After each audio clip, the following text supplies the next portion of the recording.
Hi everyone, welcome to the video. This one is how to deal with it if you become unwell during semester.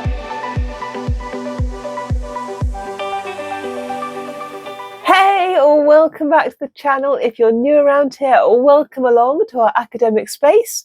My name is Caroline. I am a physics academic. So I work at university, I teach and I research and I lecture in physics. For those of you who are regular subscribers to the channel, thank you so much for your lovely comments. I'm sorry I disappeared for a few weeks. As you might have guessed by the title of the video this week, I became unwell.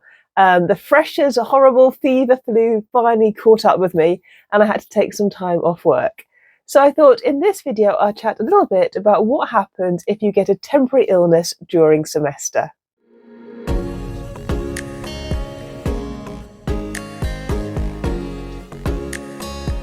As a disclaimer, this video isn't about long-term illness or conditions that affect you in the workplace. This one is about temporary illness, so when you are temporarily unwell.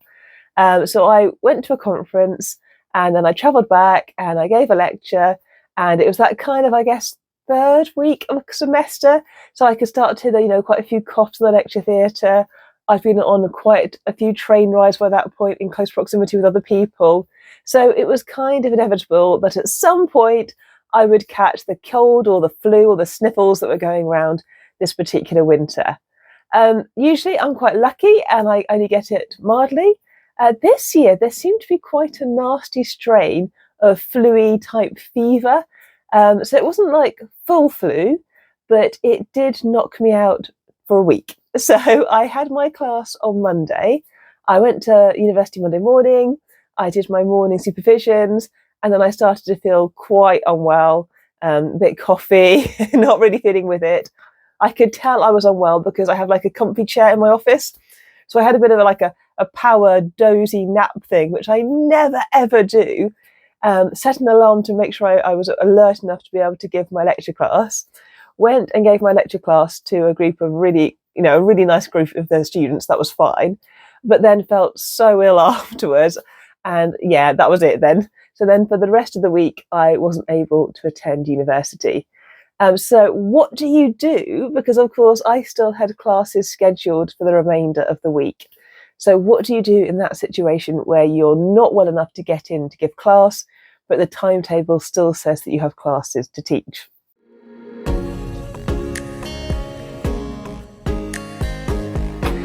Well, in my case, I was quite lucky because 3 of the classes, by some great fortune, I was actually down to teach with another colleague, which is a real rarity. Usually I'm giving my lecture solo and it's just me at the front of the lecture theatre delivering the class.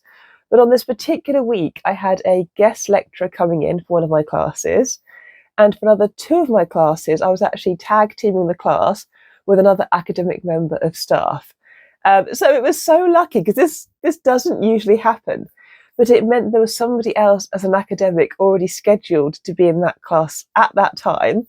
And my academic colleagues were lovely. So, I sent them an email saying, I'm really sorry.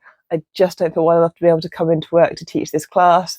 And in all 3 of those classes, the person that I was co-teaching the class with, and there were different people, in all cases, they said, don't worry, we've got your material. We've got the bits that you were going to talk about. We'll cover you. So that was really, really lovely. That meant there was only 1 class that I actually needed to cancel. I thought long and hard about this. Usually I really try to do anything but cancel class. But equally, I don't want to go in, if I've got some kind of germs or some kind of bugs, I don't want to be contributing and passing that around to students and to colleagues. And so there was 1 class that I needed to cancel. And we have a procedure for doing that at our university. So in order to cancel a class, I need to make sure that I've made my Director of Learning and Teaching aware. I need to make sure that I've made my academic kind of registry system aware and timetabling. And then most importantly, I need to make sure that I've made the students aware. So first thing I did was send an email to my Director of Learning and Teaching and to the academic register team and to the timetabling team. I said, really sorry, the class on Friday, I'm not going to be able to do it. But I had been well enough to look on their timetable to try to find an alternative slot.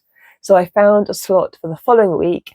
I could see the students were clear at that time. I said, could we just please postpone the class from that Friday to the one next week? And so that kind of sorts out, the university regulation side of things.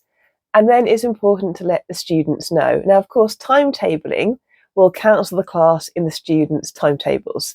So that class will disappear. But then students quite often get used to the rhythm of a week. They're used to having lectures at certain times. And so the likelihood is that students potentially won't see that class has been cancelled and they'll still turn up. So there's a couple of other things I did. We have an online system where I can go to my module pages online. And through that, I can look at all the students that have been registered for that particular module and I can group email them.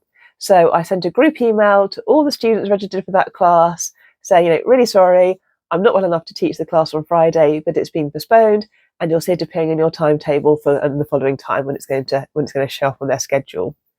And then the other thing I did was I made it a news item. So again, on our module pages, we have these news items, and so you can kind of flash up important things. It's on the first page that the students click on when they click on a particular module. So hopefully it's got a good chance of students seeing it. And again, I put up a very short, similar message just saying, class is cancelled, but I will see you next week, and explained what was happening for the following week.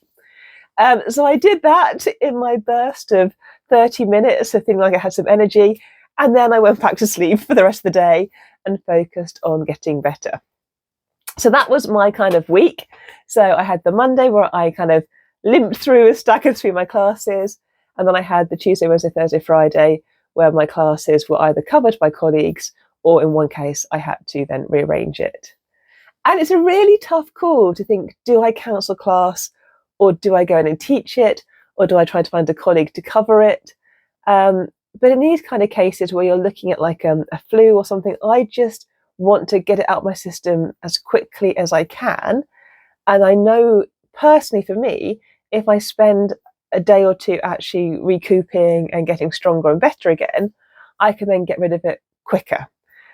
So passed through the weekend, and then we went into the second week, and I was still not feeling perfect. I was still quite coffee and not feeling great. But I knew by that point that actually I'd been cleared. I could go back into teach. It was fine. So I resumed my classes. The extra class that week was absolutely fine.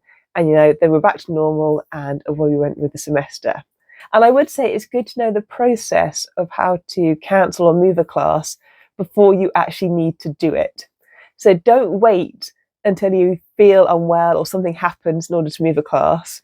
If you are new to university, find out what you need to do in advance, so that if and when that situation arises, and either something's taken your attention away or something unexpected has come up, you're not worrying about the process. You can just activate what you need to activate, and then you can focus on the thing that's caused you to need to kind of change your scheduling. So yeah, that was my fun not last week. Last week was fine last week. That was my last kind of couple of weeks before that. Pleased to say, back in full force now. So the teaching we're flying through the semester. We are just about to start, I'm going to say week 5. Could be week 5 or week 6. At this point in semester, this kind of middle weeks will kind of blur together. But yeah, we're in that kind of middle portion of semester. So if you are teaching, I hope it is going well. If you're trying to juggle teaching and research, I hope you're winning that battle of keeping the two things going simultaneously. At some point, I'm going to make another video about maintaining your research brand and identity.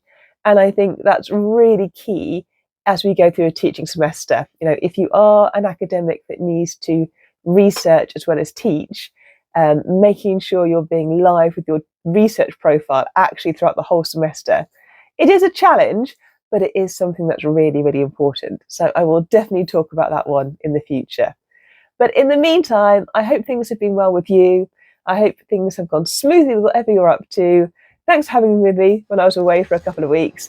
And I will see you for the next drcst academic video on YouTube shortly. Cool. Have a lovely week. Bye.